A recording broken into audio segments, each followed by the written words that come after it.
Excise ఇదైతే సిగ్గుతో తలదించుకోవాలి Congress party నాయకులు. అధ్యక్ష, గత బడ్జెట్లో మంచిగా వినండి, నేను చెప్పింది విన్నాక తలదించుకోవడం తప్ప తలెత్తే పరిస్థితి ఉండదు మీకు.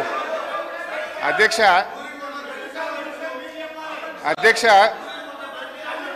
ప్లీజ్ అధ్యక్ష, 2023-24లో ఎక్సైజ్ ద్వారా ఈ రాష్ట్రానికి ప్రతిపాదించిన బడ్జెట్ ఆదాయం 19,884 కోట్లు. 19,884 కోట్లు. ఇందులో ఏముంటుందంటే అధ్యక్ష, ఈ 19,884 కోట్లు ప్రతి 2 సంవత్సరాలకు ఒకసారి షాప్స్ యాక్షన్ పెడతాం. ఈ ఇయర్ ఉండదు షాప్ యాక్షన్స్, పోయినసారి అయింది, మళ్ళీ నెక్స్ట్ ఇయర్ వస్తుంది. అయితే ఆ షాప్ యాక్షన్స్ పెట్టినప్పుడు 2,000 కోట్లు అదనంగా వస్తుంది. అయితే ఈసారి ఆదాయం లేకపోయినా గౌరవనీయులైన భట్టి గారు ఎక్సైజ్ ట్యాక్స్ మీద వచ్చే ఆదాయం ఎంత 25,617 కోట్లు పెట్టారు. అంటే ఎక్సైజ్ సుంకం ద్వారా పోయిన సంవత్సరం కంటే 5,773 కోట్లు అదనంగా వస్తుందని చెప్పి ఈ బడ్జెట్లో ప్రవేశపెట్టారు. అంతేకాదు వ్యాట్ బై ఎక్సైజ్, వ్యాట్ రూపంలో మరో 2,760 కోట్లు ఎక్సైజ్ మీద ఆదాయం ఎక్కువ వస్తుందని పెట్టారు.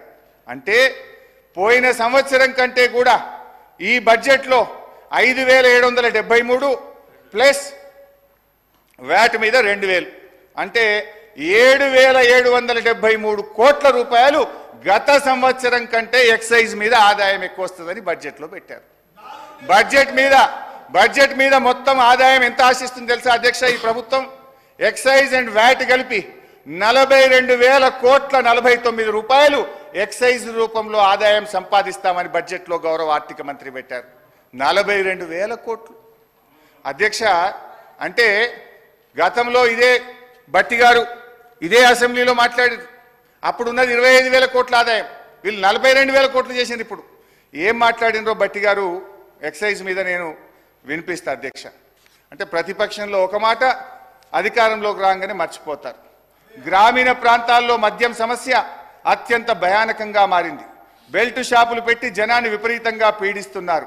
దీని గురించి ఆలోచన చేయండి అధ్యక్ష. ఆ రోజు గ్రామానికో బెల్ట్ షాప్ ఉంది. ఇప్పుడు మీరు చెప్పిన 42,000 కోట్లు కావాలంటే గల్లీకో బెల్ట్ షాప్ పెట్టారు. మీరు గల్లీకో బెల్ట్ షాప్ పెట్టే పరిస్థితి వచ్చింది. చూశారు కదండి, ఈ వీడియో కనుక మీకు నచ్చినట్లయితే లైక్ చేయండి, షేర్ చేయండి, న్యూస్ టుడే తెలుగు డైలీని ఫాలో చేయండి.